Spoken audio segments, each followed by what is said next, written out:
Hello, and welcome to Health and Fitness Redefined. I'm your host, Anthony Amen. Join me today as we take a dive into all of health and fitness, where we learn how to overcome adversity, depict fact versus fiction, and see health and fitness in a whole new light. Today's, ladies and gentlemen, we're going to talk all about sitting. And I'm sure all of you are like, hey, I know how to sit really well. Well, that's the issue. So without further ado, let's welcome to the show Dr. Stefan Zavalin. And I probably screwed his name up again, but it's okay. He'll correct me. Welcome to the show, man. You got it perfect. That was fantastic. I'm so pumped and excited. Let's go. I'm just glad I finally got one right. That nails it. Totally unbiased, just screwing up everyone's name.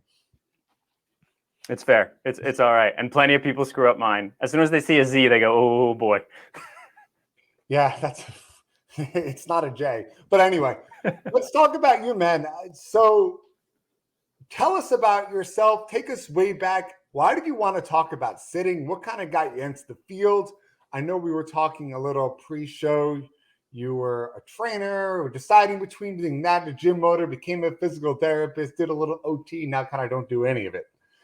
So give us the brief little short minute version of all about your life. Right. I'm going to take you even way back to middle school. So middle school, I decided I didn't want to do gym anymore. And I joined the orchestra because you didn't have to go to gym if you were in orchestra. And so that kind of started my journey of reducing my physical activity overall. And I started doing less and less sports, even though I was a really active kid before that. And slowly but surely, I ended up gaining weight. So in high school, I was overweight. I had no idea what to do. And my brother kind of introduced me to the gym. I had no idea what I was doing. My nutrition was horrible and a lot of different problematic things with that. I didn't understand how to lift. I lifted heavy every single day, all body groups, all everything. And so slowly I was trying to get this knowledge. So then I went to undergrad. I got my degree in kinesiology. Which I initially started in music. So music kind of persisted for a while, then turned into kinesiology. And I thought, what do I do with this? Let me open up a gym. And I was kind of looking into this as a possibility. And my parents said, hey, we really want a grad school. We think you should go to grad school and do that. And I said, well, I don't even know what I do with kinesiology for grad school. Found out you could do occupational therapy or physical therapy, and went and chatted with a physical therapist and thought, this is amazing. You get paid to do this? I want this. I want it. So went and did physical therapy, got through the entire program, got my doctorate, and got into the clinic. I really liked being in the clinic. I was actually in a really, really kind of fast-moving, good clinic where they really pushed education and learning more and more and more. But inevitably, what I noticed is I would see a patient come in. They would have back pain or neck pain, which were kind of the predominant pains people ended up coming in with. And we resolved the issue. We talked about it. And usually I found there's something about the way you're sitting, or maybe you're set up at work that you're not really doing well, that we can adjust. I gave them the exercises. They felt better. A year later, they come back in, same issue. If they do the exercises, they feel great. But the problem was that they're sitting and they're not adjusting the actual setup, which is leading to all of this. So eventually I said, I need to start addressing this. In healthcare, all types of healthcare, we talk about preventative interventions, which we're trying to make sure that we intervene before the issue actually starts. So I said, all right, let me start talking to these companies and to these individuals to adjust how they're sitting, and not only in an ergonomic fashion, but your habits around movement, so that you don't get to all of these issues in the long run, and which obviously gels very well with the fitness and nutrition aspect of things as well. So that's what got me to this point. So right now you would consider yourself a workplace sitting consultant. Yeah, essentially. So just talk to us a little bit about what that is, because we see in kind of the US right now, more in particular, there's been that slight trend towards, hey, we know we need to move better. I know we were talking a little off show, and I just wanted to reiterate this because it left such an impact on me, which I was telling you. I went to a Discovery Science place. So they had all this cool stuff and blah, blah, blah. And I'm sitting there and I'm watching a little news clipping feed off of it. And it's talking about all the amazing things about the human body. Like a fun one was there's more atoms in one person than there is grains of sand across the entire world. That was a very interesting fact. I did not know that. But the other part, which reiterates to this show, is we've actually decreased our lifespan by 5 years. I want you to think about that. For ever since we became Homo sapiens, or whatever you may believe, and then kind of got raised up and evolved, we've always increased our lifespan. We went from living to 15 to 20 to 30, and that average lifespan really creeped up until about 5-10 years ago, where now our lifespan has gone down by 5 years, strictly based off of the obesity problem we have here.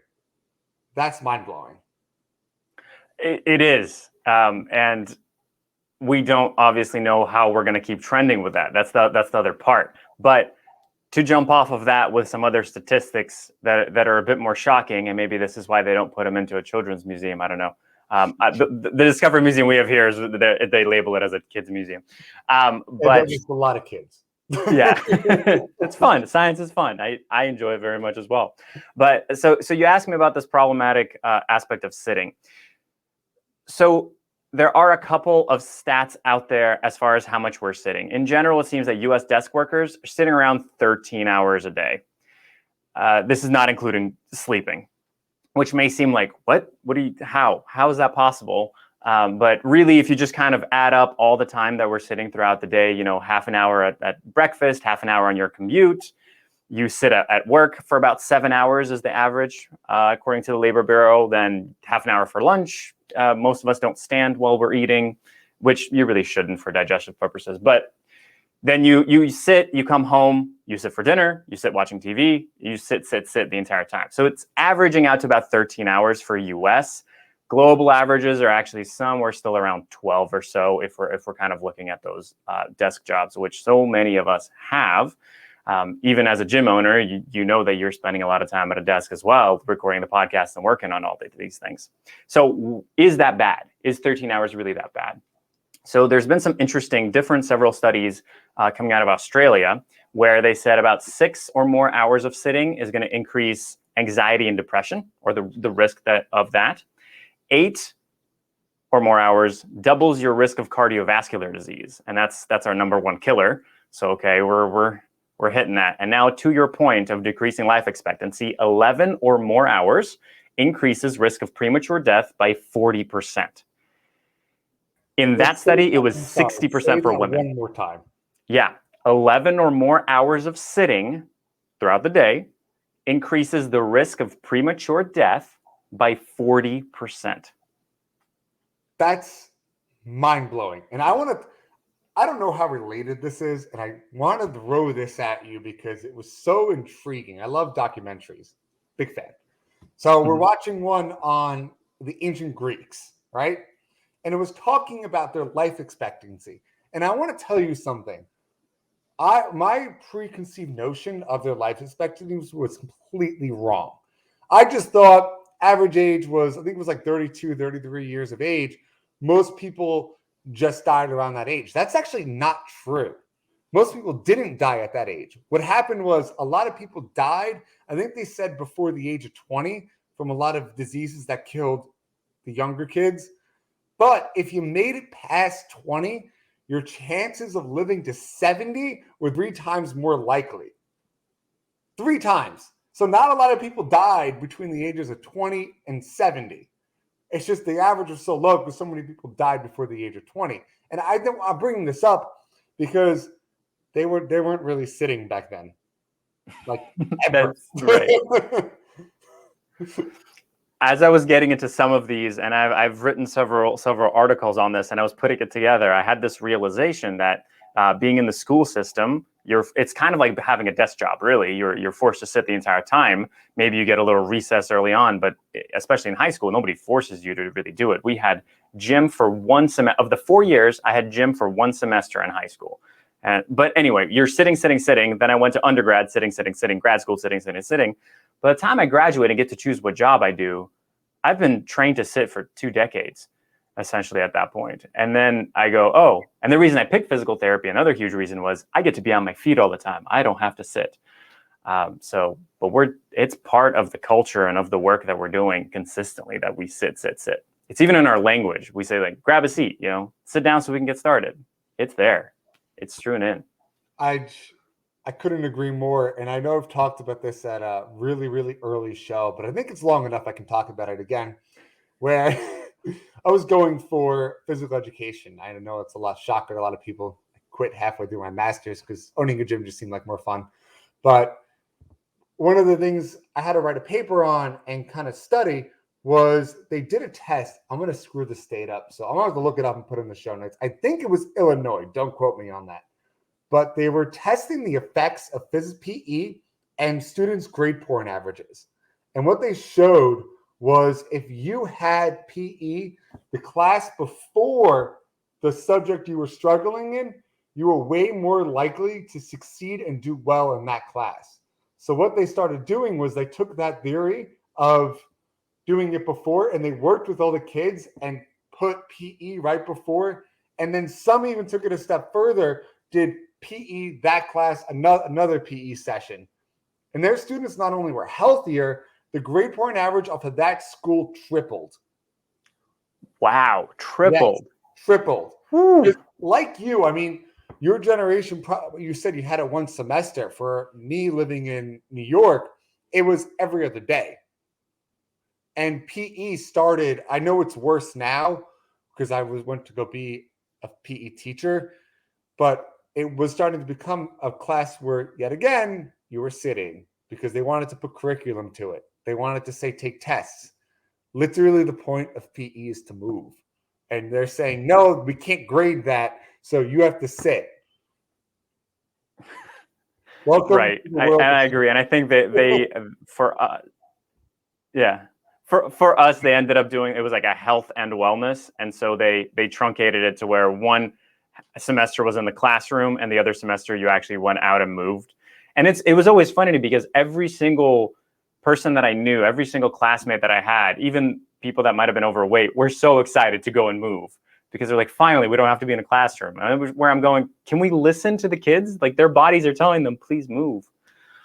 Which there's a lot of fun data on fidgeting and things like that that are also really, really good as far as sitting. ADD, probably overdiagnosed based upon people just not moving and not understanding that not using that burned up energy. Because kids, as for those that have them, are a ball of freaking energy and they just need to expend all of it. Yeah. And so how many people, I had many patients even that would say this, is they had kids or especially grandkids or nieces, nephews, and they would say, I can't keep up with them.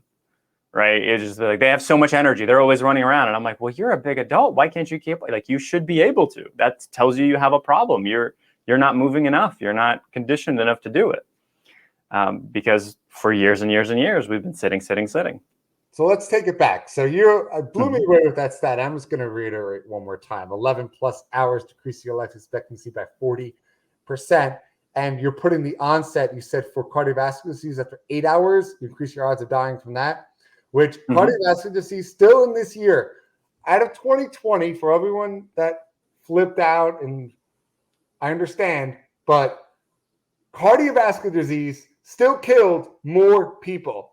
So let's actually freak out about that one than anything else on the list. Let's cure the biggest one, and that comes to just moving. And I want you to talk us through and work us through how we can move more, how we can sit better, how we can help maybe our workplace production. And for my business owners listening to this, I want to just reiterate to you real quick right now that movement and exercise is the key to success.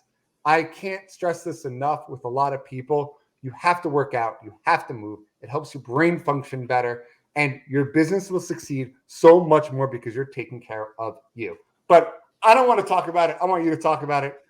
Break it down, man.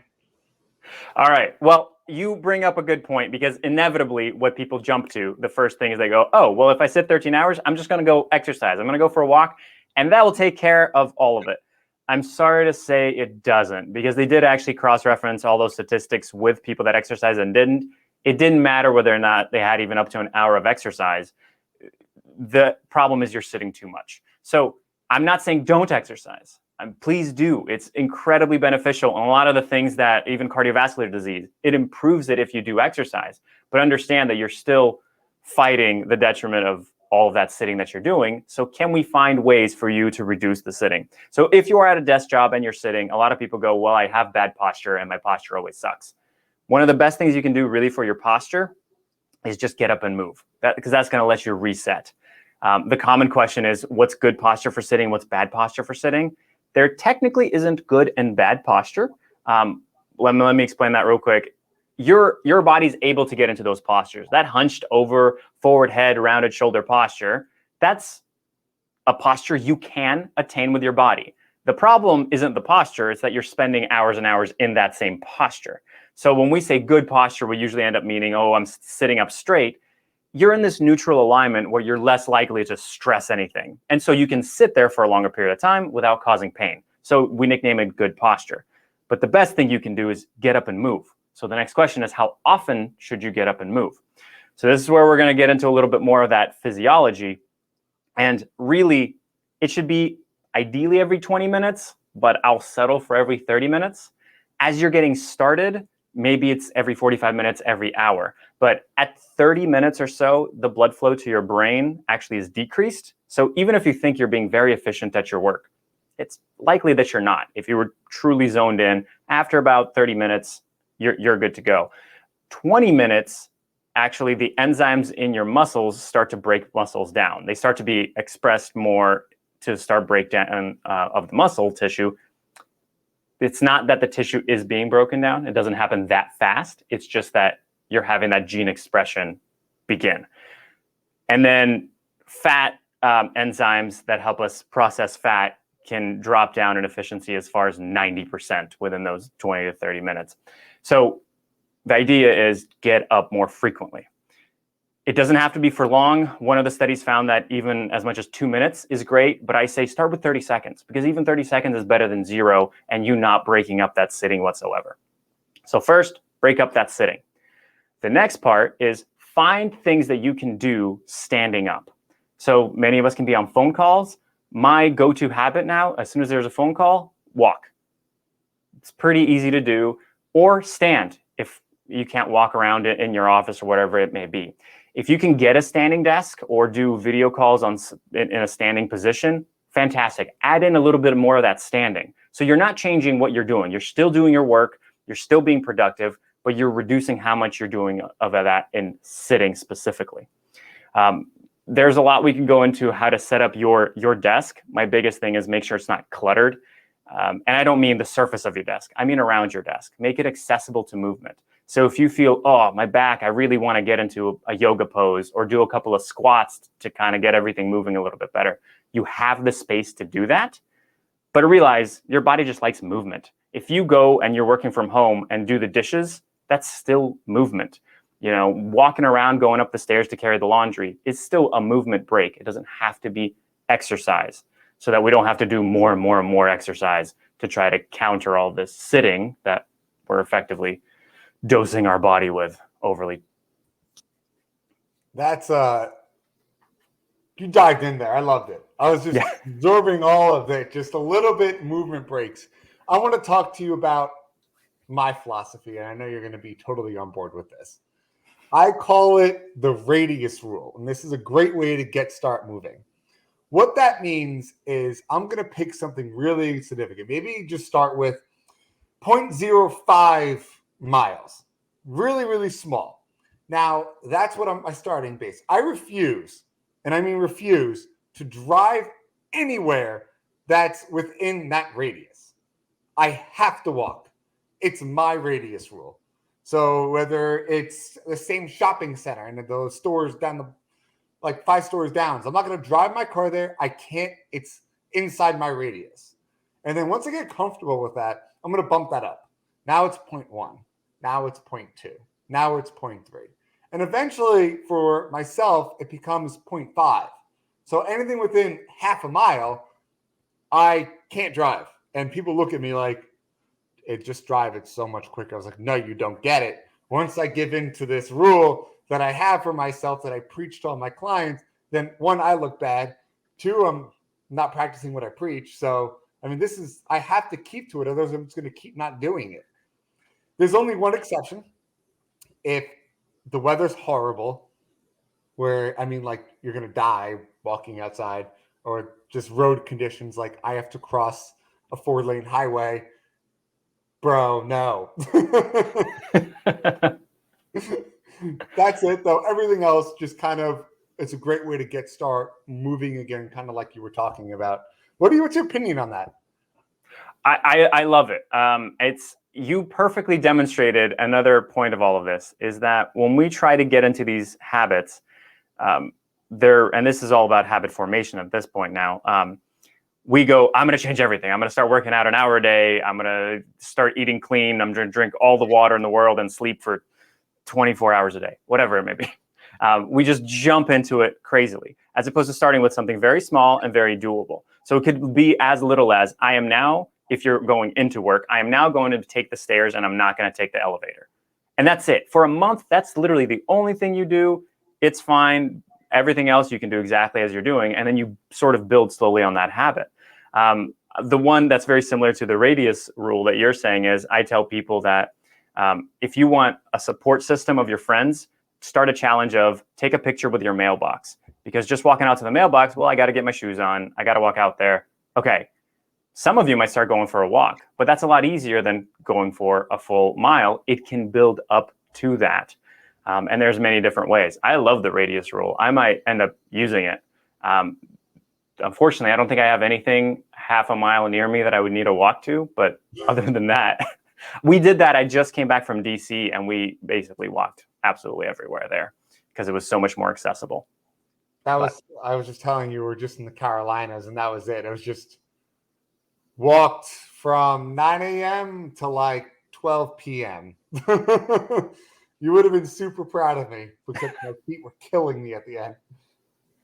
Gotcha. Were you mostly walking on kind of sidewalks, so hard surfaces? And okay. It was a equestrian center for a country music festival.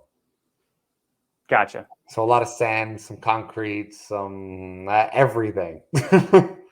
There's a lot and it's a complete tangent to so many things that we could get into as far as the nature of our feet, how much that's changed with the fact that we've been using shoes. And so if you're not used to it, yeah. But that, you bring up a very good point. When I tell a lot of people, hey, standing is a really good option for you to be able to still do your work and transition yourself. And they go, okay, I'm going to stand for 2 hours today. And they just jump in and stand for 2 hours. You're not used to standing for 10 or 15 minutes. Don't jump to 2 hours. Start out really, really slow and progress it. It shouldn't really ever hurt. It shouldn't ever bother you. It should be invigorating. Maybe you'll be tired by the end, and that tells you, okay, I did enough. I shouldn't be doing any more standing than this. And then you can progress it slowly. But it should never just completely exhaust you. That sort of defeats the point. I want to jump back into you talking to workplaces in a little bit more. Just tell us a little bit about suggestions you work with these employees. What have you seen? Just stuff like that. Have you seen improvement in people's lives? People felt better? What are some little tips our listeners can kind of just take home with them? Sure. The overarching answer is yes, they feel better. Most people, when you give them the information, they go, wow, I didn't know that. What can I do? And most people generally know, hey, I probably sit too much. They don't know what is that doing to me and how can I really solve that problem. And this is where I really get sort of into that mindset that I talked about, the don't do more, and that we're stressed out with doing more and more exercise and more. Try figuring out how to just sit less. The reason I go and I try to talk more to the employers is because the culture really matters around it. If you're the only person standing up for a Zoom call, for example, and people are kind of giving you strange looks, that's not a culture that supports you standing and doing something healthy for yourself.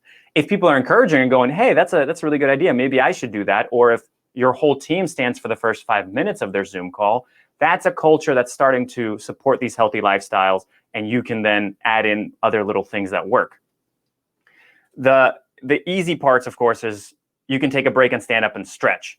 most people can't do their work while they do that. So finding ways you can still do your work, like the standing and walking phone calls, that doesn't actually take away from your total time. So you're sitting less, but you're not thinking I have to do more, I have to exercise more and do more and more and more of this.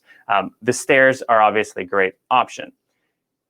We talked about the interval of 20 to 30 minutes as an ideal, but find a time that you can break up and set yourself little timers. Now, there are some apps. There are a couple, and you can look at, there's one called like Big Stretch app that are desktop apps that can literally block your desktop. And for 1 minute, you can't use it. There's a window, you can try to exit out and it'll fly around. And you literally have to get away from your computer for 1 minute and then you're good. And you can set the timer. You can say it's every 30 minutes, every hour, but it really disrupts you. It really kind of pushes you out of that, because what most people do is they'll set a timer maybe on their phone or in their heads. They'll take a look at the time and do that. And when the time comes around, they go, I need to finish this. I need to finish this project. I need to do that. And then inevitably they keep sitting and sitting and sitting. If you really don't know, if you go, hey, this project is going to take me some amount of time. It may be 20 minutes, it may be 35 minutes. Go, okay, as soon as this project is done, I am going to stand up and walk away and do something. So find the ways that you can work in either time or task appropriate to get up and move.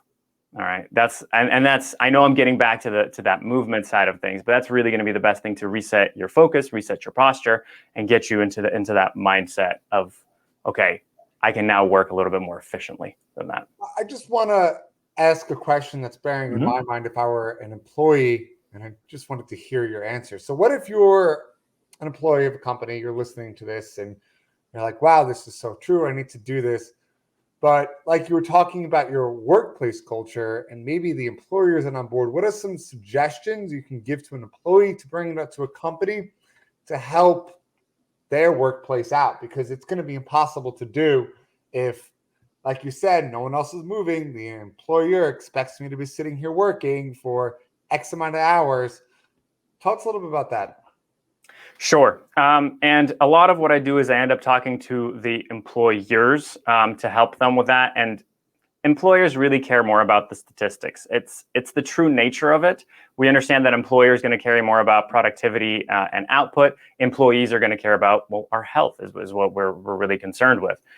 So while it's nice and a lot of people tend to go, well, hey, standing more is going to be better for my health and all of these things, you really want to talk to your manager or whoever about, okay, what are the benefits in terms of productivity? So if you take 1 hour sitting compared to 1 hour of standing is 46% more productive than sitting work. Okay, this is specific to desk work.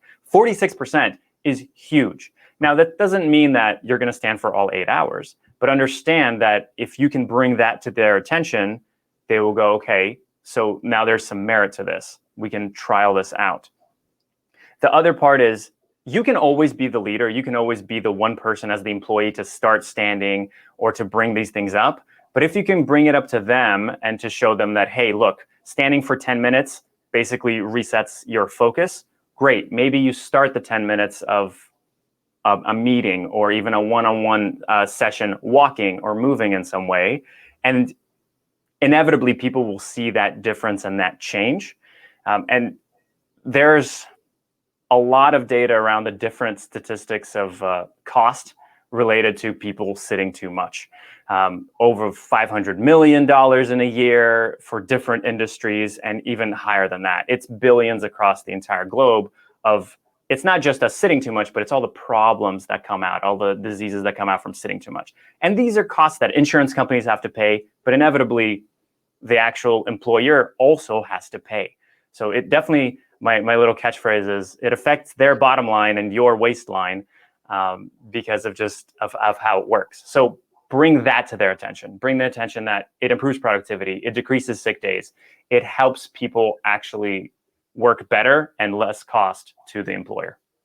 I couldn't agree more. I think that was really stressed in one that was like 2 episodes ago. We were talking about the cost of the obesity epidemic, which is I'm going to reiterate that too, billions.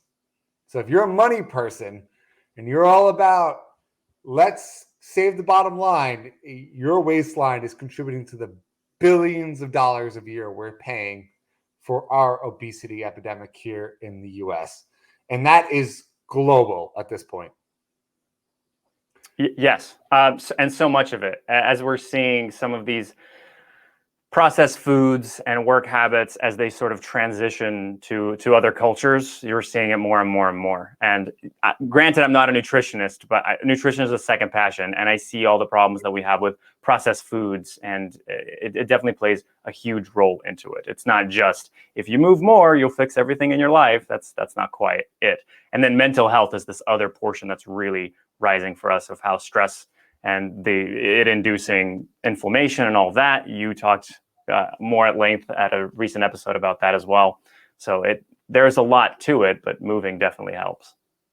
So let's just start wrapping this thing up. Just give me one last bit of inspiration. If you were to sum up what you do, what this episode was all about in a couple of sentences, go. I know you guys and gals out there are all trying. You're working hard. Many of you are at the gym, and you've got this. Let me just tell you that you've got this. But I just want to take the little burden off your shoulders. And instead of thinking of, I need to do more, I need to push more, can you find those ways to do a little less? In this case, I'm talking about sitting. Can you try to find those little ways to sit a little less and make it just a habit, that it is your normal way of doing that thing? And as you do that, you'll find that people around you will notice eventually, and you can bring that about to your manager or your other coworkers, and you can slowly alter that culture so that it's more acceptable to move. Because in the end, it's better for you, it's better for them, it's really better for everyone. I totally agree.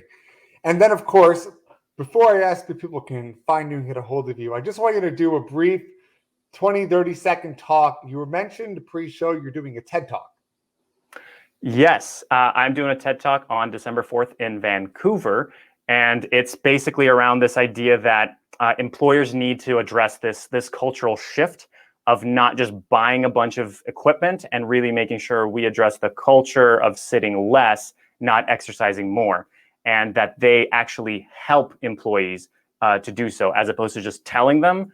Finding ways to actually facilitate it and help out. My brief, quick example is encouraging is saying, hey, standing is good for you. You should stand up more. Facilitating is, hey, standing is good for you. We put in 3 movement breaks on your schedule for the morning and the afternoon. Okay, you're actually helping at that point. I love it. Thank God I'm in a field where that's all we do. I think I sit the most out of everybody in this, not even by choice. But I love it. And then, of course, tell us where we can find you, get a hold of you, and all the fun stuff. Sure. So the company that I have that helps with all of this consulting is called Love to Move. You can find us on Instagram at _love-to-move_, where I put up a bunch of these tips and a lot of the data that you can also show to your employer. And then if you want to see more, I have various little videos and things that can help you at www.ltmmtl.com. And you can also reach me through that as well. And thank you. And thank you guys for joining us on this week's episode of Health and Fitness Redefined. Don't forget, hit that subscribe button and join us next week as we dive deeper into this ever-changing field. And remember, fitness is a journey, not a destination. Until next time.